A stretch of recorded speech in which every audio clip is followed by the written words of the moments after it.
नहीं, जब शेख रशीद साहब बार बार टेलीविजन पर आकर ये कहेंगे कि ये खूनी मार्च होगा, होगा पार होगा, खूनी मार्च होगा, तो जाहिर है एक कंफ्यूजन तो फैलेगी ना। हुकूमत तो ये सोचेगी कि पता नहीं आप लोग क्या कर रहे हैं। इन दोस्तों, मैं महेंद्र शर्मा स्वागत करता हूं वन वर्ल्ड हिंदी में। आपका उम्मीद करता हूं आप खुश और स्वस्थ है। दोस्तों जैसा कि आपको पता है, जब से इमरान खान गया उसके बाद से इमरान खान का पाकिस्तान में मन नहीं लग रहा है बिना कुर्सी के। तो कहीं ना कहीं आज पाकिस्तान में जो जलसे और जुलूस निकल रहे हैं उससे पाकिस्तान को एक ऐसे गड्ढे में डाले जाने की कोशिश की जा रही है इमरान खान की तरफ से कि अब आने वाले समय में पाकिस्तान की सड़कों पर तांडव और खून पसरेगा, क्योंकि कहीं ना कहीं इमरान खान की जो कुर्सी जाना उसको सहन नहीं हो रहा। और उसके जो चमचे मंत्री थे शेख रशीद जैसे बोल रहे हैं, सीधा सीधा मीडिया में भी बोल रहे हैं कि खूनी जलसे हम पाकिस्तान में करेंगे। तो खूनी जलसों का मतलब है पाकिस्तान के अवाम को ही मारना और उनको उनकी लाशों पर राजनीति करके फिर से गद्दी प्राप्त करना, क्योंकि इमरान खान पीछे 3.5 सालों में भी पाकिस्तान के अवाम के लिए कुछ नहीं कर पाया था। तो अब देखिए कैसे हुकूमत भी इनके सामने आके खड़ी हो गई है और आने वाले समय में जलसों में क्या क्या तांडव होगा उसके बारे में डिबेट की गई है। तो दोस्तों देखिए डिबेट और कमेंट में अपनी प्रतिक्रिया जरूर दें। लास्ट में आपसे रिक्वेस्ट करूंगा, चैनल पर नए हैं तो चैनल को सबसे पहले सब्सक्राइब करें, लाइक शेयर कमेंट जरूर करें। दोस्तों जय हिंद, वंदे मातरम, भारत माता की जय। दोस्तों इसलिए हमने ये कहा, हमने ये सब कुछ किया। हम कहते हैं कि हम पुरअमन रैली थी, ये हमारा हक है। आपने पहले से कैसे फैसला कर लिया? नहीं, जब शेख रशीद साहब बार बार टेलीविजन पर आकर ये कहेंगे कि ये खूनी मार्च होगा, होगा पार होगा, खूनी मार्च होगा, तो जाहिर है एक कंफ्यूजन तो फैलेगी ना। हुकूमत तो ये सोचेगी कि पता नहीं आप लोग क्या करने आ रहे हैं। चले, अगर उन्होंने ये कह भी दिया, उसके बाद बहुत सारे मुख्तलिफ जो हुकूमत के, मैंने खुद बल्कि कहा आके चैनल्स पे भी और बाकी हमारे लीडरान ने भी कहा कि ये पुरअमन करने जा रहे हैं हम, इसमें कोई खून खराबे की बात नहीं है, ये हमारा राइट है। लेकिन बहरहाल हुकूमत ने उसको एक, जैसा आप कह रही हैं कि एक स्टेटमेंट को बना लिया बहाना, और वो जो भी किया बहुत एक्सेसिव किया, वो हमने सब ने देखा। इसमें मेरा ख्याल है आप भी मानेंगी कि हाँ बड़ा एक्सेसिव हुआ। अब सुप्रीम कोर्ट के पास हम क्या करने जा रहे हैं? सुप्रीम कोर्ट के पास हम जाना चाहते हैं कि ये जो बुनियादी हक है, सुप्रीम कोर्ट इस बुनियादी हक की हिफाजत करने के लिए उनकी ऑब्लिगेशन है, आइन में उनकी जिम्मेदारी है कि जो भी जब भी जो फंडामेंटल राइट है, बुनियादी हक है, उसकी कोई भी हुकूमत खिलाफ वर्जी करेगी तो उनका एक हक है कि वो उसको दुरुस्त करें। हम कहने चाह रहे हैं कि आप एक स्टैंडर्डाइज रूल्स बना दें, आप एक रैलीज की जो प्रोटेस्ट हैं, क्योंकि आज हम हुकूमत में, कल कोई हुकूमत में होगा, आज हम ऑपोजिशन में, कल कोई ऑपोजिशन में होगा। तो ये एक हर पॉलिटिकल पार्टी के लिए अक्रॉस द बोर्ड एक आप सही कह रहे हैं, लेकिन अली जफर साहब, आप लोगों ने तो अपना, सबको हक होना चाहिए, आप लोग तो अपना हक इस्तेमाल करना चाहते हैं, लेकिन श्रीनगर हाईवे पर बैठकर जब आप लोग ये कहकर निकलते हैं वहां से कि हम लोग यहाँ पर धरना देंगे और तब तक नहीं उठेंगे जब तक इलेक्शंस की हमें डेट नहीं मिल जाती, जब तक असेंबलीज को डिसॉल्व नहीं कर दिया जाता, अपना हक इस्तेमाल करते करते उन हजारों लाखों लोगों के हुकूक का क्या? जब एक मेन सड़क को ब्लॉक करके बैठ जाएंगे, जब रास्ते ब्लॉक हो जाएंगे, जब स्कूल जाने वाला स्कूल नहीं जा सकेगा, जब अस्पताल जिसने जाना है वो वहां नहीं पहुंच सकेगा, जिसने रोजगार के लिए निकलना है वो नहीं पहुंच सकेगा, तो उन लोगों के हुकूक पूरे ना होने का कौन जिम्मेदार होगा? जी शाजिया, देखें, पहली बात तो ये है कि ऐसे नहीं होने जा रहा, लेकिन मैं आपको थोड़ी सी एक हिस्टोरिकल बात बताऊं।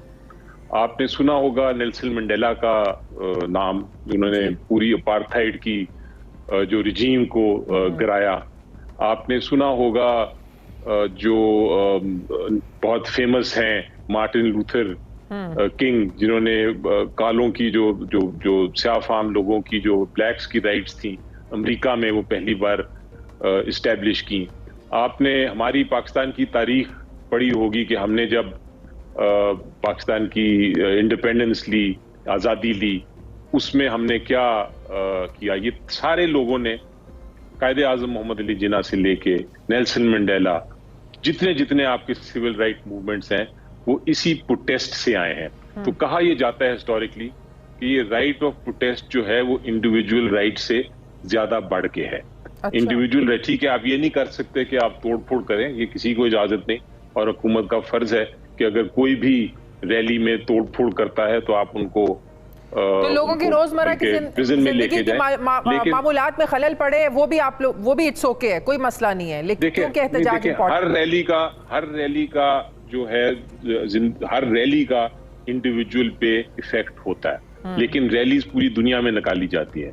तो ये आप नहीं कह सकते कि रैली का इफेक्ट नहीं होगा, इंडिविजुअल पे होगा, लेकिन वो बर्दाश्त करना पूरी दुनिया में कहीं भी दूसरे लोगों की जिंदगी में खलल डालने की इजाजत कोई मुल्क नहीं देता। आप वेस्ट में मुझे किसी एक मुल्क की मिसाल बता दें, America, Europe, Canada, England, sir वहाँ एहतजाज करते हैं, ज़रूर करते हैं, लेकिन वो ममालिक ये इजाज़त नहीं देते एहतजाज करने वालों को कि एक आम किसी शख्स की, आम लोगों की ज़िंदगी मुतासिर हो। सर आप लोग जब सुप्रीम कोर्ट में गए और कहा कि हमें H9 पार्क में इजाज़त दी जाए कि हम वहाँ पर अपना जो है वो एहतजाज कर सकें, और सुप्रीम कोर्ट ने जब इजाज़त दी तो फिर खान साहब ने कह दिया कि लोगों को मैसेज दिया कि आप लोग डी चौक पहुंचे।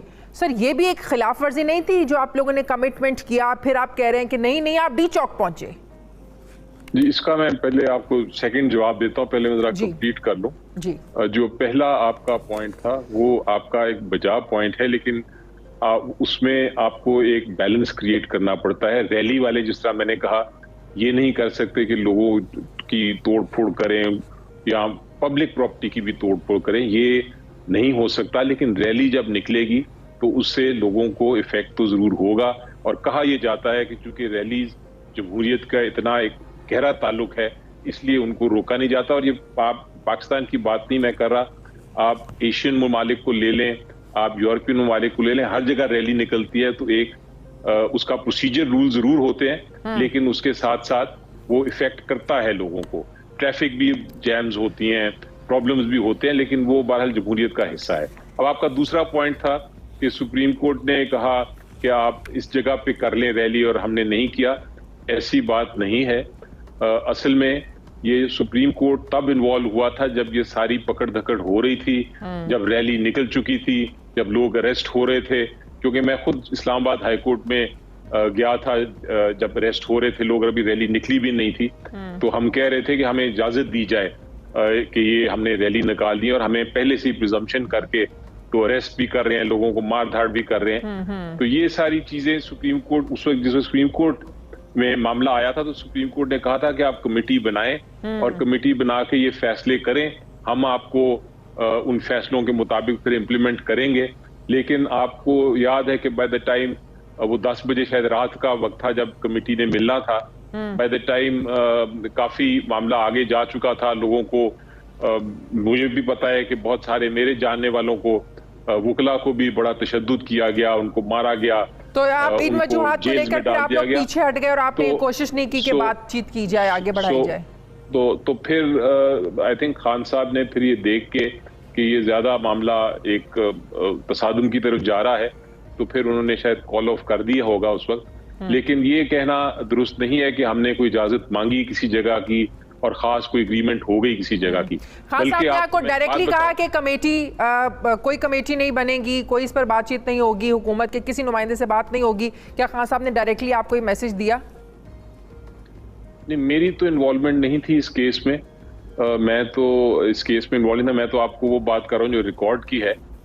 मुझे नहीं इल्म के किसको क्या कहा गया, लेकिन मुझे ये इल्म जरूर है कि ये बात तय नहीं हो सकी थी। बल्कि आपको एक और इंटरेस्टिंग बात बताऊं कि नॉर्मली ये होता है कि आप जब रैली निकालने लगे तो आप एक खास एरिया का रिक्वेस्ट करते हैं, और हुकूमत का ये फर्ज है आइन के तहत कि वो डेजिग्नेट कर दे आपको और दे दे कि इस जगह पे आप जाके अपनी रैली निकालें और आप अपनी जो आपने डिस्कशन करनी है, जो डिबेट करनी है, जो बातें करनी है आप करें। जो आपने देखा पंजाब में और एरियाज में भी हो रहा था और सारा पूरा मन रहा।